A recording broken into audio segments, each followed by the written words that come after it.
muito bom dia para você. Sexta-feira, dia 6 de setembro de 2019. Para você que acabou de ligar a TV, seja muito bem-vindo no seu programa. Amanhã no ar são 7h26 e a gente vai continuar te deixando bem informado. O Grito dos Excluídos reuniu ontem cerca de 3.000 pessoas na Ponte Rio Negro. Organizado pela Igreja Católica, o evento teve como lema: este sistema não vale. Lutamos por justiça, direitos e liberdade. Com o lema "Este sistema não vale, lutamos por justiça, direitos e liberdade", a Arquidiocese de Manaus, através da Caritas e Pastorais Sociais, realiza a 25ª edição do Grito dos Excluídos e Excluídas. A igreja e os movimentos sociais têm ido para a rua para se manifestar e se colocar como cidadãos e cidadãs contra esse sistema que não vale. Esse é o lema desse ano do Grito dos Excluídos. O evento, que tem por objetivo dar voz e vez a quem é colocado à margem da sociedade, acontece normalmente em todo o Brasil no dia 7 de setembro. Mas em Manaus, o Grito dos Excluídos e Excluídas acontece no dia 5, por se tratar do Dia da Amazônia. Esse ano está sendo o dia 5 de setembro, porque é o Dia da Amazônia, e a igreja está em plena discussão do sínodo. Dona Antônia participa todos os anos e ressalta a necessidade de despertar a sociedade para um olhar mais solidário e humano acerca dos problemas sociais enfrentados pela população mais carente. Eu quero a liberdade. A liberdade é importante. O nosso mundo está excluído por todos, está renegado, está pobre, está sem humildade ele. Porque os maiores querem o bom e deixam os fracos se acabarem, né? E agora a gente muda de assunto porque o governo federal deve mudar as leis trabalhistas. Um grupo de trabalho foi criado e em 90 dias essas alterações serão apresentadas. A gente vai entender mais sobre esse assunto porque o secretário Rogério Marinho, da Secretaria Especial da Previdência e Trabalho, falou sobre essas mudanças. A ideia que nós estamos defendendo é trazermos uma modernização à nossa legislação trabalhista, levando-se em consideração que o mundo está mudando. Nós temos um novo mercado de trabalho, isso impacta diretamente, por exemplo, na questão do financiamento do sistema previdenciário. É cada vez menor o número de pessoas com carteira assinada da maneira tradicional no país. Você tem um número muito grande de trabalhadores por conta própria, trabalhadores MEIs, autônomos, motoristas de aplicativos, pessoas que trabalham nas suas residências, empreendedores individuais, e essa é uma tendência no mundo inteiro. Então nós precisamos nos adaptar a ela, entender o que está acontecendo no Brasil e no mundo e vermos de que forma o Estado brasileiro pode responder esse desafio, que é um desafio mundial. E chegou a hora de irmos direto para a redação do jornal A Crítica.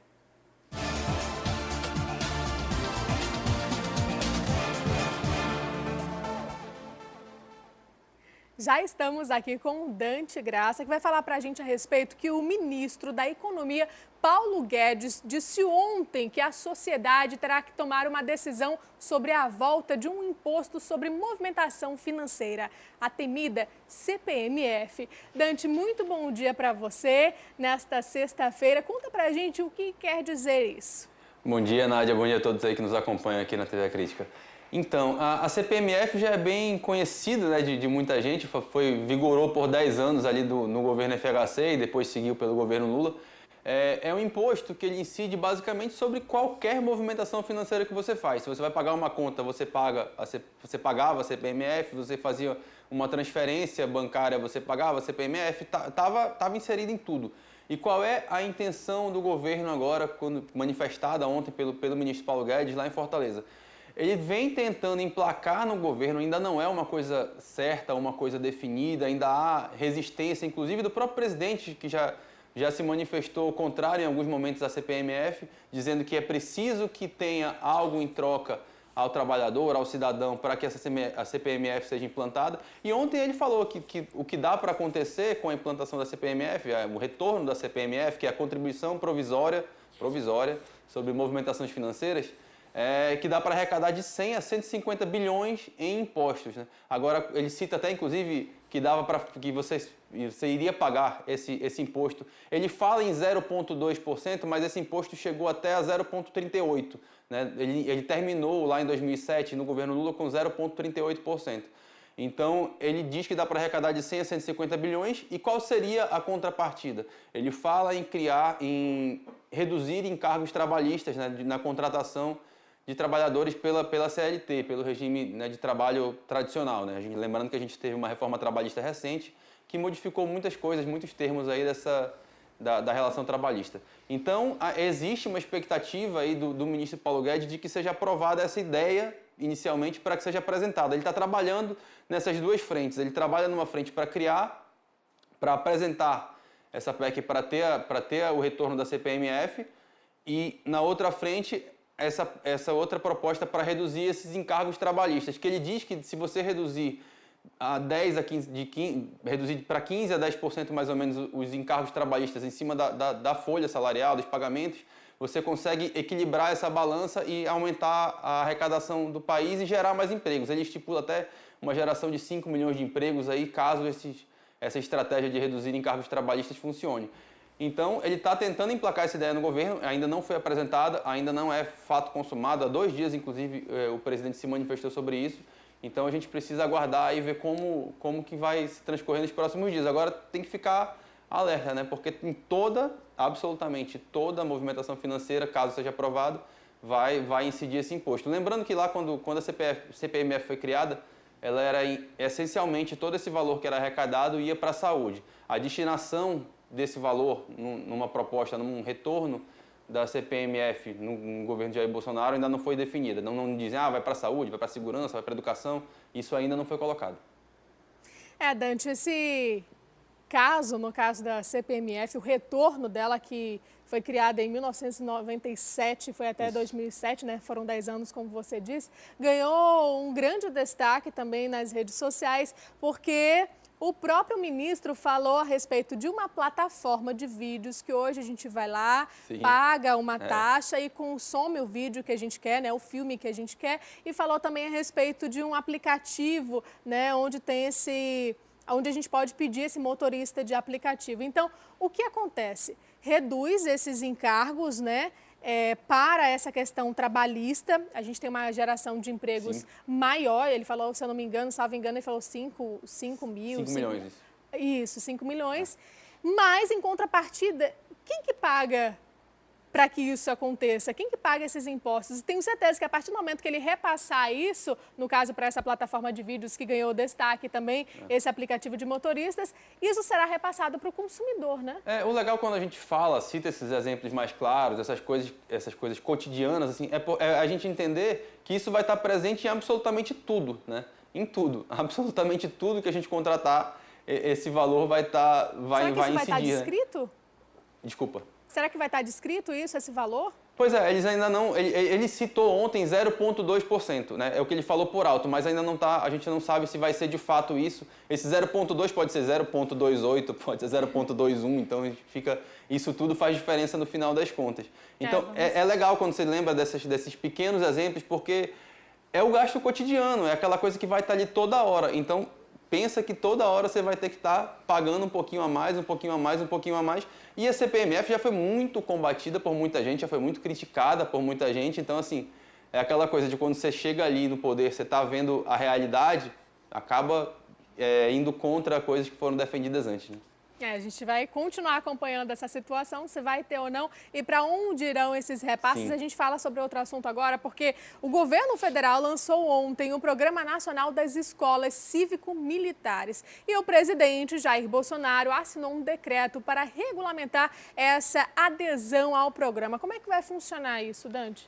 Pois é, a gente está vendo aí desfiles militares agora, né? Ontem a gente teve das escolas públicas aqui, amanhã tem do Exército, então acho que ele aproveitou essa semana para fazer esse anúncio. E é um anúncio que vai de encontro, né, a toda a campanha, tudo aquilo que Jair Bolsonaro já defende há um bom tempo. Ele é um defensor claro e declarado há muito tempo de uma educação mais militarizada, né? Já veio aqui no Amazonas, inclusive conheceu escolas da Polícia Militar, né? Não necessariamente do Exército, como é o caso dessa proposta agora.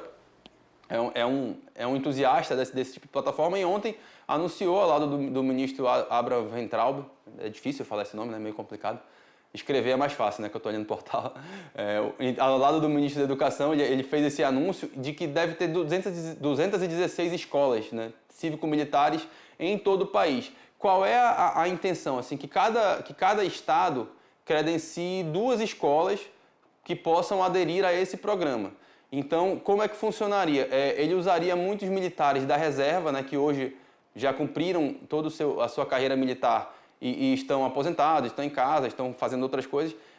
Contrataria esses militares da reserva, faria uma seleção com eles para que eles exercessem funções estratégicas nesses colégios. Assim. Ele fala que não seria mudado o quadro, não seria demitido o professor, não seria feito nada disso, mas seria um reforço, né? Um reforço para trazer essas escolas para dar uma educação, como ele fala, um pouco mais rígida, um pouco mais hierárquica, né? Uma coisa que o presidente falou ontem nesse anúncio de que houve um excesso de democratização na educação e que isso deixou os alunos um pouco mais soltos, sem tanta disciplina. Então ele fez esse anúncio ontem, né? Em 2020 a gente já deve ver alguma coisa, inclusive eu adianto aqui que é uma coisa que o portal vai fazer daqui a pouco, vai procurar inclusive aqui as escolas daqui para ver se a gente já tem ideia de quantas vão apresentar, quem que vai levar esses nomes, como é que vai ser esse processo de adesão a esse programa. Então a gente vai ficar bem em cima desse assunto. Agora é uma coisa que assim, chama a atenção de muita gente, né? Porque as escolas militares, as escolas do Exército, as tradicionais, por exemplo, o Colégio Militar de Manaus, aquele ali no centro, é um colégio reconhecidamente de uma educação de muita qualidade, né? Sempre foi isso, é tradicional. É um dos colégios mais disputados para você ingressar e que apresenta melhores resultados também dos alunos. E a gente viu aqui no Amazonas também, apesar de algumas críticas ao modelo de gestão, a gente vê resultados muito positivos também dos alunos das escolas militares, das escolas da Polícia Militar aqui no Amazonas. A gente teve, inclusive, alunos recentemente premiados no Japão, vindos dessas escolas militares. Então, assim, eu imagino, né, eu não tenho filho ainda, nem muito menos em idade escolar, mas imagino assim, que os pais de alunos de escolas públicas devam estar bem animados. A gente precisa ver como é que vai ser, são escolas de 6º ao 9º ano, mas aí precisa ver quantas vagas devem abrir, vão aproveitar os alunos que lá estão. Isso tudo precisa ser bem explicadinho para ver como é que, se de fato vai abrir para todo mundo ou se vai ser restrito, né? A gente teve um caso agora lá em Brasília, da deputada federal Carla Zambelli, que chegou lá no Distrito Federal e colocou o filho dela no colégio militar sem concurso público nenhum, né? Que você precisa fazer um concurso para entrar. Então, esse tipo de prática não pode acontecer, né? Se for para, de fato, honrar essa tradição, essa história de qualidade das escolas militares, aí com certeza vai ser muito positivo para todos. Estava pensando aqui, eu também não tenho filhos ainda, mas tenho familiares que estudam e estudaram em escolas militares, independente de qual seja, inclusive uma em Manacapuru. E a minha preocupação a gente falou de 216 escolas, né? Esse é o projeto, pelo menos. Hoje a gente tem, salvo engano, menos de 5, né? Contando com a escola militar ali no centro de Manaus, da Polícia Militar, tem as creches também, e uma na Max Teixeira que há muita movimentação. Será que a gente não vai perder a qualidade nesse ensino? Então, a gente tem que ver com muita cautela, planejar bastante para que saia do papel, realmente não fique só na teoria, né? O custo aluno nessas escolas militares ele é mais caro do que uma escola comum. Isso a gente já sabe. Então, assim, precisa ver. O ministro, inclusive, defendeu ontem que esse impacto, até pela quantidade de escolas, não vai ser tão grande no orçamento, nos recursos que devem ser investidos. Ele fala de 1 milhão por escola, mais ou menos, em cada uma dessas escolas que devam ser implantadas. Então a gente precisa acompanhar, né, ver direitinho, porque não pode militarizar por militarizar, né? Tipo, dar essa gestão nova por dar. Tem que manter esse padrão dessas escolas que já tem, né? E quem sabe expandir, levar esse padrão para todas as outras escolas, né? Esse deve ser o ideal. Eu acho que no final das contas o objetivo deve ser, independente de ser uma escola com uma gestão militar ou não, que ela tenha o mesmo padrão, que ela obedeça os mesmos critérios de qualidade para que todos os nossos alunos, todos os nossos cidadãos tenham direito à educação, que é uma coisa básica da Constituição, né? Verdade. Dante, obrigada pela sua participação e até uma próxima oportunidade. Eu que agradeço, Nádia. Bom dia, bom fim de semana. Hein? Bom dia, um ótimo fim de semana. E a gente continua falando a respeito do presidente Jair Bolsonaro, que indicou o nome do subprocurador-geral da República, Augusto Aras, para o cargo de procurador-geral da República. Esse cargo é o posto máximo do Ministério Público Federal no país. A indicação ainda precisará passar por uma sabatina na Comissão de Constituição e Justiça do Senado. E depois de passa a ser aprovado pelo plenário da Casa. O anúncio da escolha foi feito pelo próprio presidente. E a Procuradoria-Geral da República e a Advocacia-Geral da União anunciam um acordo de R$1 bilhão para a Petrobras a respeito da Amazônia, né? Desse valor, ao menos R$400 milhões devem ser repassados aos estados da Amazônia, da região amazônica. O acordo foi fechado com o ministro Alexandre de Moraes, do Supremo Tribunal Federal, para que R$1 bilhão oriundo da Petrobras seja destinado às ações de preservação do meio ambiente. A decisão sobre a destinação desses recursos deve ser anunciada em breve.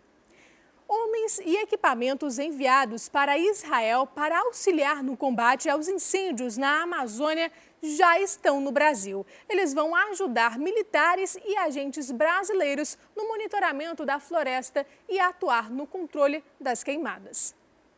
Homens do Corpo de Bombeiros de Israel, especialistas em incêndios florestais, foram recebidos no Palácio do Planalto. Isso fortalece muito o nosso laço de amizade. Os homens vão fortalecer o efetivo brasileiro para combater as queimadas na Amazônia. Em 23 de agosto, o governo federal publicou um decreto de garantia da lei e da ordem ambiental para combate às queimadas e desmatamento na Amazônia. 6.200 homens das Forças Armadas e das agências ambientais estão atuando na região. Desde 29 de agosto, as autorizações de queimadas na Amazônia estão suspensas. Ontem foi comemorado o Dia da Amazônia. O governo federal lançou a campanha Amazônia pelo Brasil. O governo federal reafirma de forma soberana as suas ações de proteção, desenvolvimento sustentável e conservação da Amazônia. A intenção é mostrar para os brasileiros e comunidade internacional que o Brasil, segundo o governo federal, é exemplo de sustentabilidade ambiental. E agora vamos de esporte. E o time feminino de flangobol do Amazonas participa neste fim de semana de um campeonato regional lá em Belém, no Pará. A expectativa das jogadoras é representar bem o estado e garantir, claro, a vitória.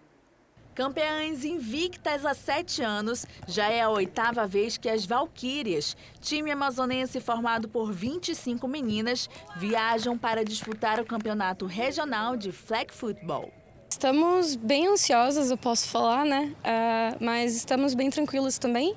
A gente vem trabalhando duro desde o início do ano e acho que o nosso foco maior é fazer com que o Amazonas seja muito bem representado.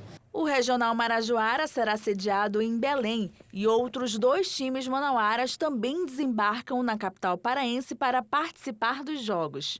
Carolina Alho representa as Guerreiras Amazonas e é a primeira vez que o time participa da etapa regional. Como nós somos um time novo, nós esperamos medalhar, né, que é importante, mas também mostrar o nosso flag football, né? Tem muitos times antigos, como as Valquírias, que já são as campeãs, né, atuais há 6 anos, ganhando, e a gente pretende jogar ao nível delas. Um esporte que exige muita técnica e um ótimo preparo físico. Assim é o flag football, uma variação mais suave do futebol americano, mas que tem o mesmo objetivo, fazer o touchdown, pontuação máxima no jogo. O treinador das Valquírias ressalta que o time vem treinando pesado para fazer bonito na competição. A gente está treinando toda quarta, sexta e domingo, né? A gente treina de 10 da noite até meia-noite. É bem puxado, né, esse horário, realmente, porque não vivemos ainda do flag, então elas têm os seus trabalhos, suas faculdades. Então a gente sai do nosso trabalho diário e vem aqui para o campo. Tirar um pouco do estresse, treinar, né, que é muito satisfatório. Como diz o próprio grito de guerra das meninas, vão lá, lutem, joguem com tudo e retornem para casa com esse tão suado ouro. Guerreiras! Luta! Guerreiras! Sangram! Guerreiras! Família! Família!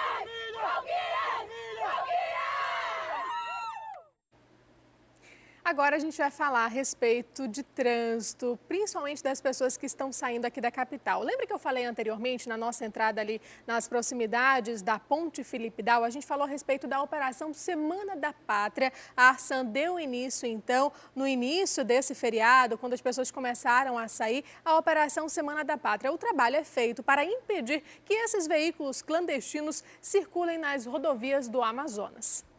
Feriado prolongado já tem programação certa. Vamos aproveitar, levar uma turminha para ir para o sítio. Destino desse feriado é Porto Velho, Acre. E nesse feriadão, um dos destinos mais procurados é o município de Itacoatiara. É lá que Francisca vai aproveitar a folga. Itacoatiara, Fecânia. Para a segurança de todos os passageiros, a Agência Reguladora dos Serviços Públicos Concedidos do Amazonas, Arsan, deve fiscalizar os chamados veículos de chapa vermelha até domingo. Motoristas de ônibus, micro-ônibus, vans e táxis devem ficar atentos para as irregularidades. A principal irregularidade que nós temos é transporte clandestino, excesso de passageiro, mal conservação de veículos, a falta do uso do cinto de segurança, tanto pelos passageiros que estão na parte dianteira do veículo, como que está atrás, como passageiro. Na rodoviária nós temos, para garantir aqui a gratuidade das pessoas, com PCDs, idosos, e aqui na rodoviária nós temos que garantir também a pontualidade dos ônibus. A operação tem apoio do Departamento Estadual de Trânsito do Amazonas, Batalhão de Policiamento de Trânsito e Juizado da Infância e da Juventude Infracional. Chegue com antecedência na rodoviária, procure chegar com 1 hora de antecedência. Quem for usar táxi, procure os táxis credenciados junto à Arsan. Os táxis que têm um selo da Arsan. Evite transporte clandestino, evite em ônibus que tenham mau estado de conservação, o mesmo para táxi. E não leve excesso de bagagem. E só reforçando, essa fiscalização é necessária para coibir o transporte irregular ou clandestino, como foi citado na reportagem aí, de passageiros. E, claro, visa garantir a segurança dos usuários. Para atendimento de denúncias, você que está em casa nos assistindo, pode ligar para o 0800 280 85 85 e também para o 98408 1799. E aqui em Manaus, o desfile naval da Marinha do Brasil chamou a atenção do público que estava na orla da Ponta Negra. Assim que a frota de navios iniciou o desfile pela praia da Ponta Negra, os celulares já estavam posicionados. Muitos foram só assistir à apresentação naval da Marinha. O Lincoln levou o Gabriel, de 9 anos, para ensinar sobre a importância das Forças Armadas para o país. Incentivar o meu filho a preservar essa tradição comemorativa, essa data muito importante, né? É uma data para a nossa região e então para o nosso país. O que mais te chamou a atenção no desfile? Foram os barcos, os navios, o helicóptero passando. 5 navios desfilaram pelas águas do Rio Negro, além de um helicóptero da corporação. O comboio era formado por embarcações da Assistência Hospitalar da Marinha do Brasil, além de navios da Colômbia e Peru. A pequena Maria Júlia nunca tinha visto tantos navios juntos. Olha só, é muito barco aqui, né? É muito barco. O que você está achando? Legal. Legal o quê? O que você está achando mais legal? Vejo barcos aqui. Eles estão fazendo uma volta aqui. Ela e o pai estavam passeando pela orla da praia quando ouviram as buzinas. Nós estávamos de passagem aqui, estamos indo para um parque aquático aqui perto, e resolvemos parar aqui para dar uma voltinha. Ela acabou vendo os navios passando e nós paramos para dar uma olhada. O que você está achando? Legal. Não sabia o que é, não sei o que é. Vocês estão fazendo alguma apresentação, mas muito bonito, muito bacana. O desfile naval faz parte das celebrações da independência do Brasil e também lembra a terceira fase da Operação Bracolper, que tem a missão de realizar em conjunto exercícios navais em áreas ribeirinhas da Amazônia, Colômbia e Peru. E para você que gostou do desfile das embarcações que a gente mostrou agora na reportagem, 2 desses navios vão estar disponíveis para visitação neste domingo lá no Porto da Manaus Moderna, das 10 horas da manhã até às 6 da tarde.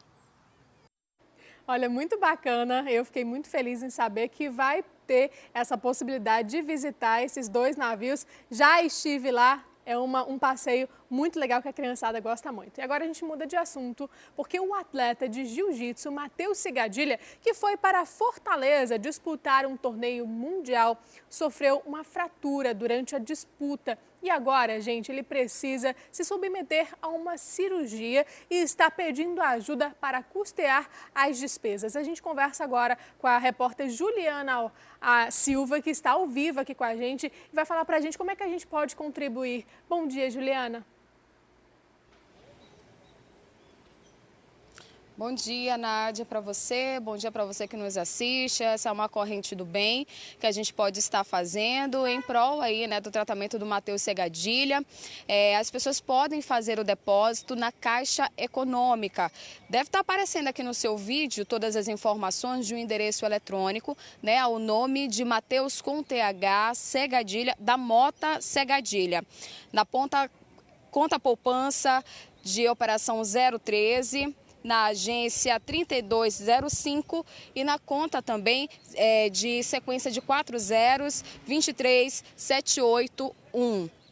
Então, para você que está nos assistindo, o Matheus ele estava competindo, né, o Campeonato Mundial em Fortaleza. Ano passado ele foi campeão mundial, estava buscando esse título novamente este ano lá na cidade, né? E aí ele passou, né, teve esse acidente, sofreu uma fratura no braço, foi sério. Ele ficou 2 dias esperando então ser chamado para ser atendido, para passar por uma cirurgia, estava com muita dor por conta própria, porque outra pessoa entrou na frente dele, os médicos de lá falaram que essa pessoa, se eu não me engano, né, as informações que nós temos preliminares, ela estava baleada, então passou na frente do Matheus para a mesa de cirurgia e aí ele ficou 2 dias aguardando chegar a vez dele na rede pública. Então, por conta própria, ele foi em busca de um profissional lá mesmo no hospital. Foi quando o profissional, o médico cirurgião, viu que realmente o caso era muito grave.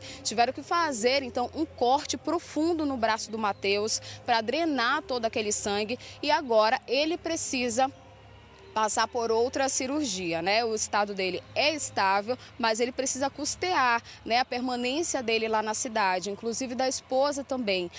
A previsão é que ele passe mais de 1 mês por lá em Fortaleza, então ele precisa dessa colaboração. Então você que quer colaborar, segundo ele, pode ser qualquer quantia, né? E nesse momento, realmente, qualquer quantia vai ser bem-vinda, com certeza. A partir de R$10 você pode estar doando, pode estar colaborando em prol desse atleta aqui da nossa cidade, desse atleta amazonense, né? Que participa desse caminho da arte suave, como é chamado o jiu-jitsu, né? Essa arte, esse esporte que tem aí, né, essa missão de tirar muitas vezes as pessoas que estão em vulnerabilidade, os jovens. O Matheus ele participa também, né, de grandes projetos, é um atleta bastante empenhado aqui na nossa cidade e merece então essa corrente do bem. Nádia, eu volto com você. Juliana, obrigada pelas suas informações. Como você disse, é uma corrente do bem. Nesse momento a gente precisa ajudar. Não é só na hora que ganha, não. Não é só na hora que traz uma medalha, né, de ouro, de prata ou de bronze. Nesses momentos a gente sabe que qualquer esporte, seja ele de contato ou não, traz algum risco, né? Isso pode acontecer com qualquer pessoa, independente da preparação. Então, Matheus, nesse momento, está precisando da nossa ajuda. Juliana, muito obrigada pelas informações. Eu vou pedir, então, para a nossa direção colocar aqui aquela arte com as informações para que as pessoas que estão em casa, você que está nos assistindo agora, não sabia dessa situação, está sabendo a partir de agora e pode fazer a sua doação. Caixa Econômica, o nome é Matheus da Mota Segadilha, é conta poupança, operação 013, a gente tem a agência 3205 e a conta sequência aí de 4 zeros, 2378, dígito 1. Então você pode ajudar essa família que está precisando muito. A gente viu a situação também ter repercutido nas redes sociais. Ele corre risco, inclusive, de perder o braço, então qualquer ajuda será bem-vinda. Mas depois do intervalo, nós vamos trazer os detalhes dos desfiles em comemoração à Semana da Pátria aqui em Manaus e também no município de Parintins. Você vai ver também Porque, afinal de contas, hoje é sexta-feira, o nosso quadro Roteiro do Dia. Opções de lazer para pet. A gente traz mais detalhes daqui a pouquinho. Cerca de umas 15 pessoas passam por aqui pelo Passeio do Mindu, localizado na zona centro-sul da cidade de Manaus. E o motivo é esse, eles trazem os seus pets para socializarem uns com os outros.